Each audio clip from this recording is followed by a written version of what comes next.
তো তোমরা কীভাবে প্রেফারেন্স দেবে? দেখো, যাদের স্টেশন মাস্টার হওয়ার স্বপ্ন রয়েছে ছোটোবেলা থেকে, তারা স্টেশন মাস্টার ফার্স্ট প্রেফারেন্সে রাখবে, যেখানে এর কাজটা কিন্তু এই স্টেশনকে টোটাল ম্যানেজ করা। ধরতে পারো যে স্টেশনের সুপ্রিমো হচ্ছে স্টেশন মাস্টার।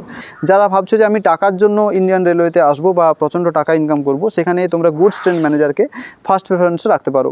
এবং যারা চাইছো যে আমার অফিসিয়াল ডিউটি হবে এবং সেখানে আমার আন্ডারে অনেকে কাজ করবে, অনেক ক্লার্ক কাজ করবে, যেখানে আমার একটা ন্যূনতম প্রেস্টিজ থাকবে, সেক্ষেত্রে কিন্তু আমি বলবো যে চিফ কমার্শিয়াল টিকিট কাম সুপারভাইজার এই পোস্টটা তোমরা ফার্স্ট প্রেফারেন্সে রাখতে পারো। মেয়েদের জন্য আমি তো বললাম যে শুধুমাত্র ডে ডিউটি হবে, আমার সপ্তাহে 2 দিন ছুটি হবে, ওয়ার্ক লাইফ ব্যালেন্স হবে, তাদের জন্য আমি বলবো যে জুনিয়র অ্যাকাউন্ট্যান্ট কাম টাইপিস্ট এই যে পোস্টটা তোমরা ফার্স্ট প্রেফারেন্সে রাখবে।